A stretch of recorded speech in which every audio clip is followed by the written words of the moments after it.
So, good morning. We're going to look at Psalm 27, and I thought I'd begin with a question I'm not sure we very often ask, which is, what's a psalm?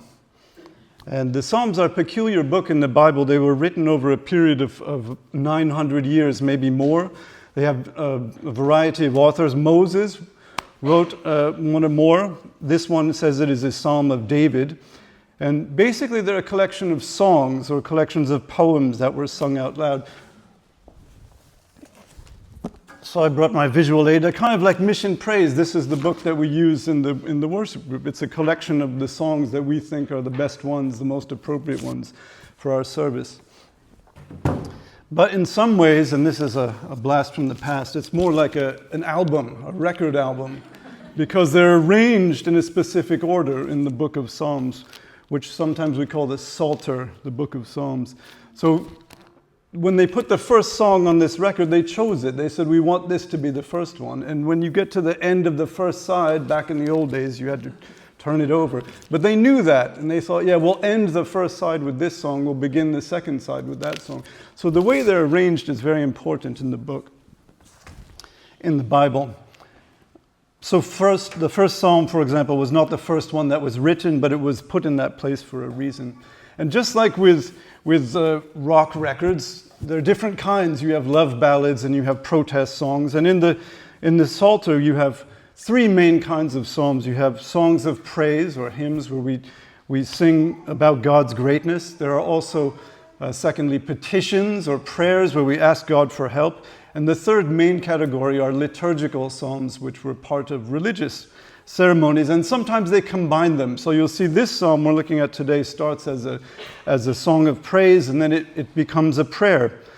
And sometimes they're written individually, sometimes collectively, so there's a vast variety inside this book. And today I'd like to look just at three things. I'd like to look first at the form of this psalm, then the content, what it says, and lastly, the implications. So when we deal with psalms, we're dealing with poetry, which is a very elevated form of language. It's not normal language. It's kind of weird, but it's deliberately weird language. And so you need to take them slowly and think about what's going on with the language. And so today I'd just like to take some time to look not only about what is being said, but about the way it is being said, which I don't think we do very often. I think we miss that a lot. To me, we read Psalms often the way we take a shower. We get in, we turn them on, and the warm water flows, and the words come down, and we feel good, and then we get out and we dry ourselves off and walk away. But I'd like to take some time to take more of a bath and really enjoy what's going on in this one. So I want to start with a very short experiment. I'm going to ask my good friend Mike to come to the front just for a second. Because to try to recapture this original weird poetic atmosphere, there was a man in the Elizabethan period named Sir Philip Sidney, and he wrote all of the Psalms into English verse. He said, it's great to translate them, but you're getting mainly the ideas. I want to translate the feeling. So he wrote all of the Psalms. He actually died halfway through, and his sister had to finish the book for him. But I'll just read with Mike. We'll read the first two verses of this Psalm 27. I'll read the boring English part, and then Mike, modern part, and Mike will read the poetic part written by Sidney. So it goes like this. The Lord is my light and my salvation. Whom shall I fear? The Lord is the stronghold of my life. Of whom shall I be afraid? The shining Lord, he is my light. The strong God, my salvation is. Who shall be able me to fright?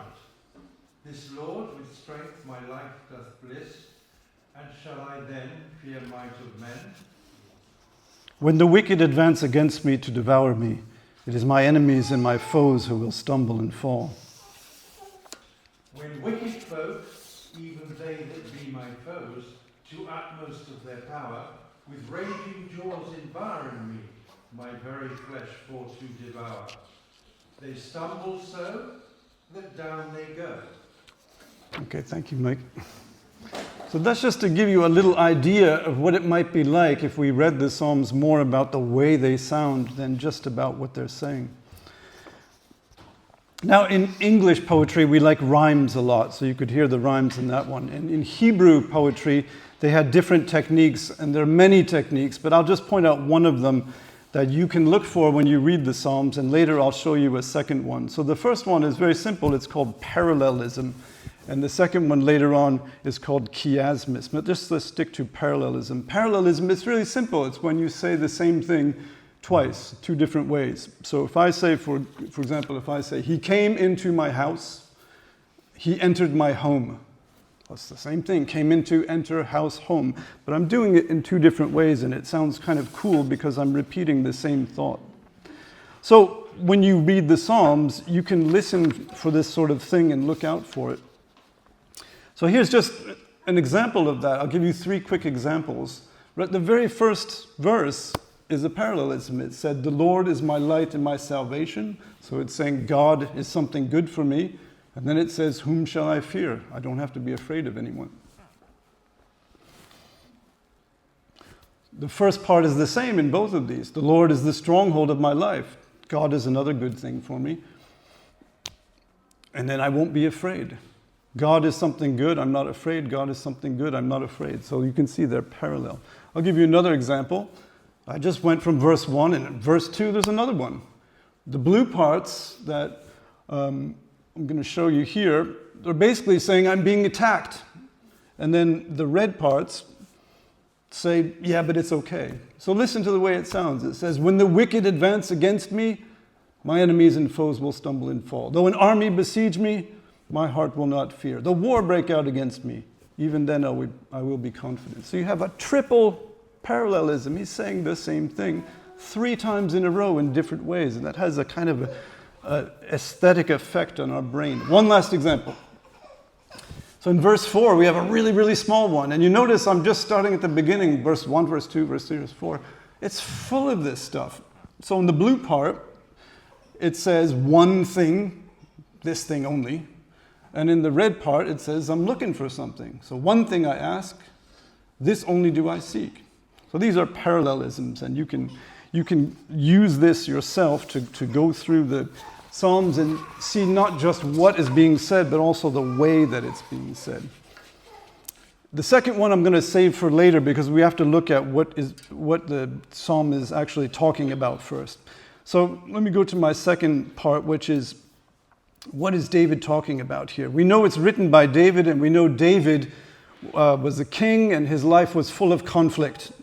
He was God's choice to be king, but Saul was the people's choice. And so he was in conflict with Saul, and sometimes he was winning and sometimes he was losing. And then later on, his own son Absalom rose up against him, so he was in conflict with him. And so he was often running away from enemies who had armies, and they were trying to kill him and his followers.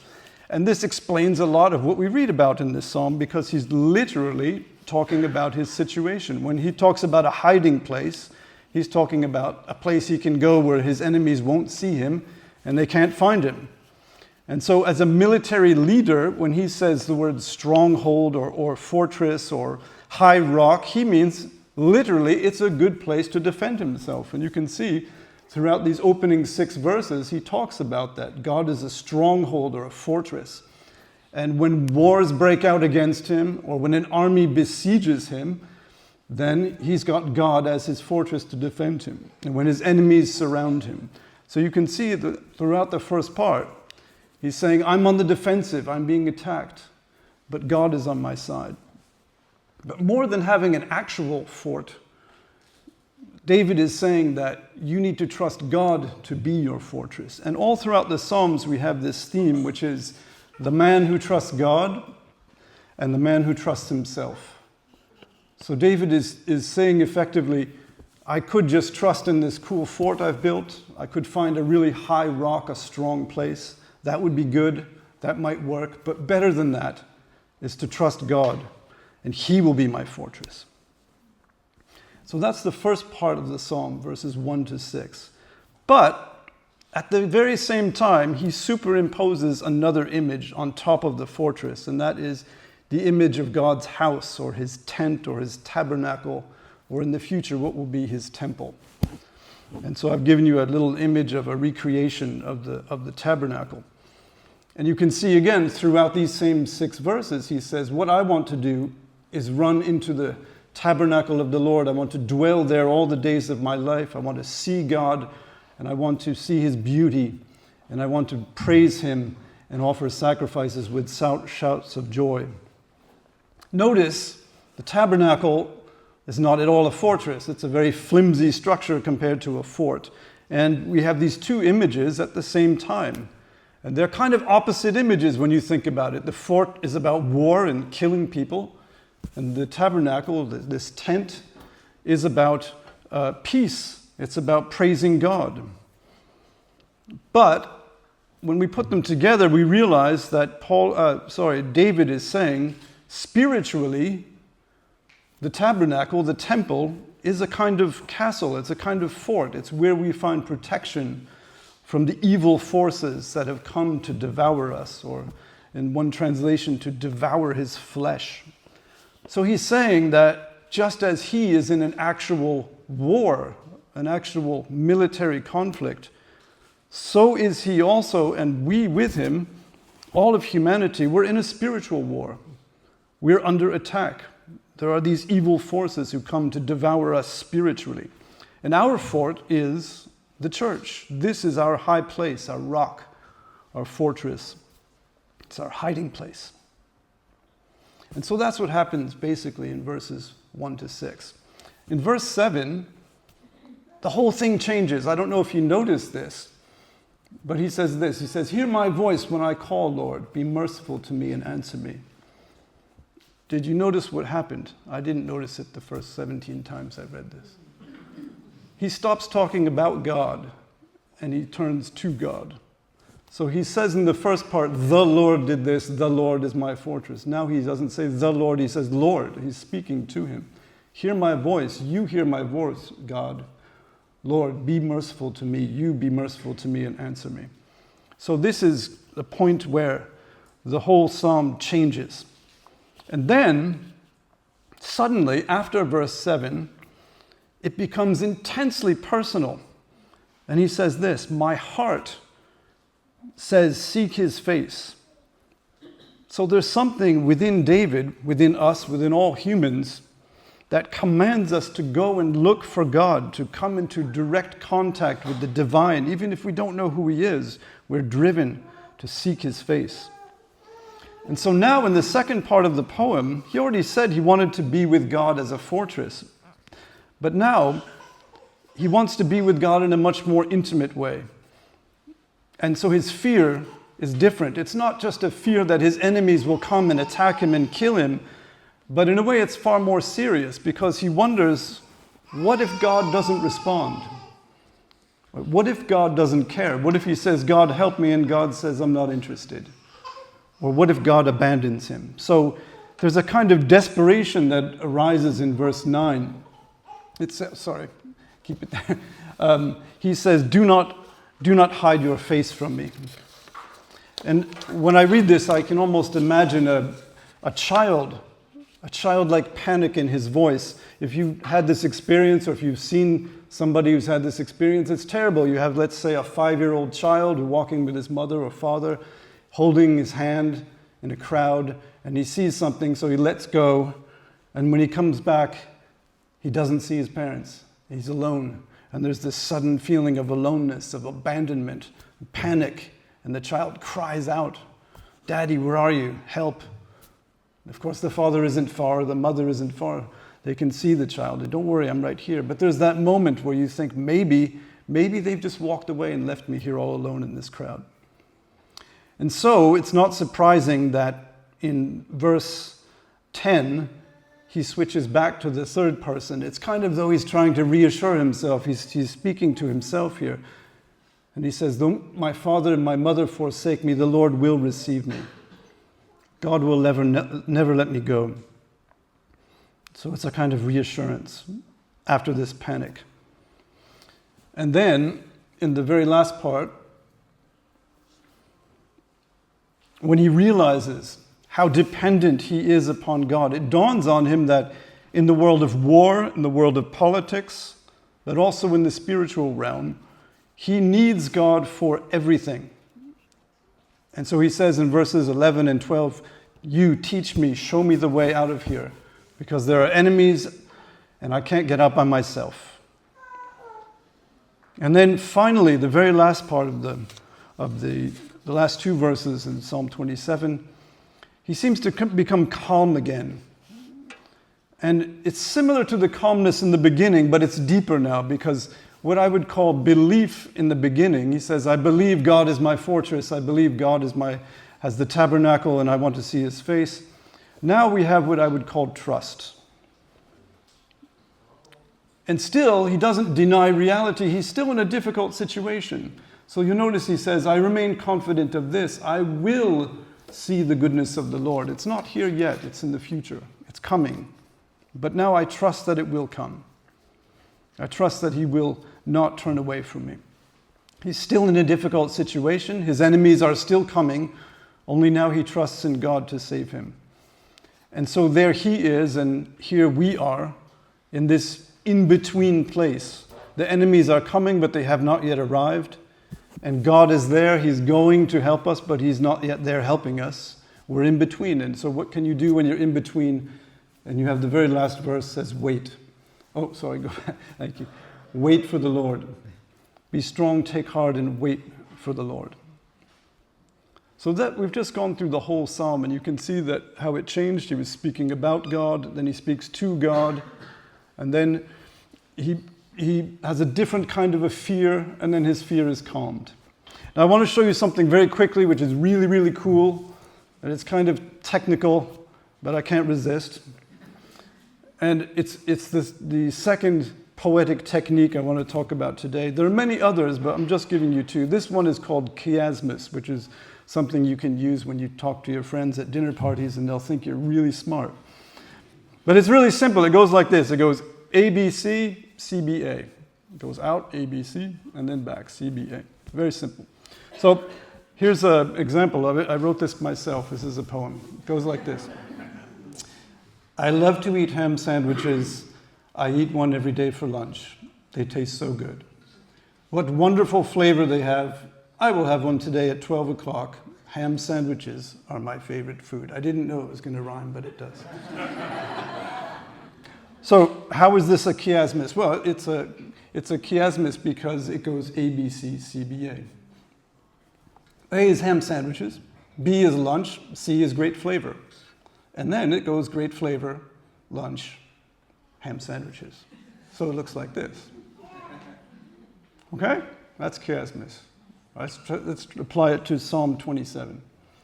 It turns out the whole psalm is a gigantic chiasmus. Watch this.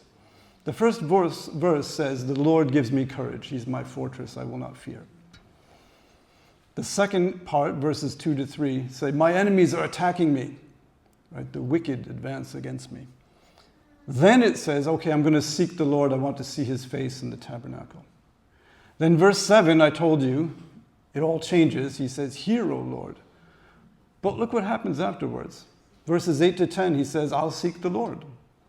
He says, your face, Lord, I will seek. And then he says again, my enemies are attacking me. And it ends with, the Lord gives me courage. So it's ABC, turning point, CBA. Pretty cool, huh?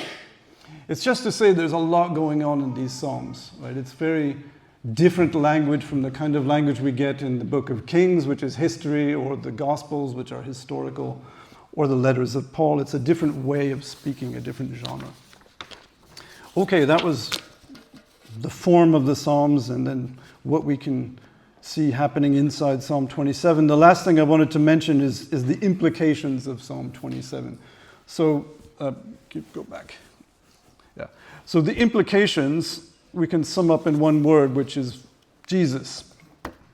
And you may say, I didn't see Jesus in Psalm 27. Where is Jesus in there? And I could say, that's all that's in there. And there's a word for this. It's called a type.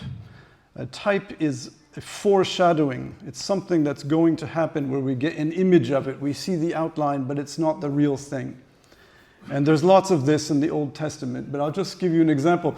When I was a child, I was in my room and the door would open onto a wall in the hallway, and there was a light downstairs so I could see the light. And if somebody came down the hallway, their shadow would hit the wall.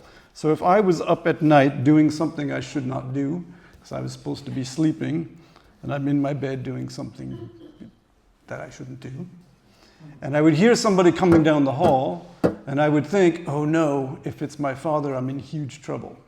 So I would look through the crack out on the wall, and then I would see the shadow, and it was small, and I would go, oh, it's just my stupid brother, no problem.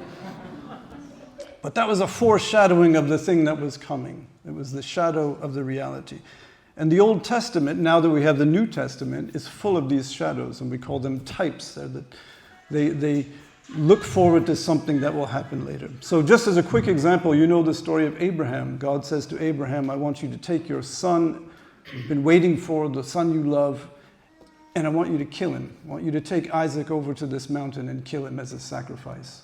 And Abraham goes to do it, and you're reading this story and thinking, this is horrible, it's cruel. And the angel holds his hand and says, no, you don't have to do it. But what happens in the New Testament? A father sacrifices a son. God the Father sacrifices his son Jesus for us. It's a very strange coincidence that this story is in the Old Testament and it shows up many, many years later. So we call this a type or a foreshadowing. And I would suggest the Psalms are full of this. And I won't give you anywhere near all of them, but I'll just show you some of them that we can see in Psalm 27. And I'll just start with verse 1. The Lord is my light and my salvation. Have you ever heard this before? The Gospel of John in chapter 8, verse 12 says, I am the light of the world. In the Gospel of Luke, Jesus goes to Zacchaeus' house, the tax collector, and he says, today salvation has come to this house. I have come. I am salvation. For the Son of Man came to seek and save the lost. The Lord is my light and my salvation. What David's looking for happens when Jesus comes. I'll give you another example. David says he wants to dwell, he wants to live with God in his house all his life. The very first verses of the Gospel of John say the Word, that's Jesus, became flesh and he dwelt among us. We have seen his glory, the glory of the one and only Son. So what David was looking for happens with Jesus. Here's another one. David says he wants to see God face to face. Maybe you remember this story again in the Gospel of John. Philip says to Jesus, Lord, show us the Father, and that will be enough. We want to see God. And Jesus looks at him probably with exasperation, and he says, I've been with you for so long, and you still don't know me. Philip, whoever has seen me has seen God. So they get to see God face to face. What David was looking for happens when Jesus comes. One last one. At the end of the psalm, David says, wait for the Lord, be strong and wait for the Lord. Is that not us now, waiting for Jesus to return? In the book of James, Jesus' own brother says, be patient, therefore, brothers, until the coming of the Lord. See how the farmer waits for the precious fruit of the earth, being patient about it until he receives the early and late rains. You also be patient. Establish your hearts, for the coming of the Lord is at hand. Wait for the Lord, says David. Be strong and wait for the Lord. So what David is looking for happens when Jesus comes. So if any of you have your heart saying to you the way David's heart said to him, seek his face. If you share that longing that David has, that we all have, to live with God, to be in the presence of the divine, to be protected, to be hidden from the evil ones. Or also if, like David, you worry about being forsaken by your family or your friends or your colleagues, or even if you worry about being forsaken by God, then you can take encouragement from this psalm. And if you have questions about that, or if you have questions just about Jesus, or if you have questions about the way the Psalms are types that foreshadow Jesus, I think I'm allowed to say you can ask Craig about that. And if he's busy, you can ask somebody else. As a last resort, you could even ask me. It might be a good idea to just go with the prayer team and pray with them. But if you don't feel like doing that, if you don't want to be talking to anyone, that's understandable. You can just find some quiet time maybe and reread this psalm. And if you do, I'm sure you'll find many more techniques and types, foreshadowings, and images in it than I've mentioned today, because it's full of many, it's a very rich little piece of writing. And if you do that, it may be helpful, it might be helpful for all of us to maybe say out loud certain parts of it. You could even memorize part of it. And I'll just end by giving you 2 suggestions. If you take the very first verse, just memorize this. The Lord is my light and my salvation. Whom shall I fear? Or maybe the very last part. Wait for the Lord. Be strong and take heart and wait for the Lord. Amen.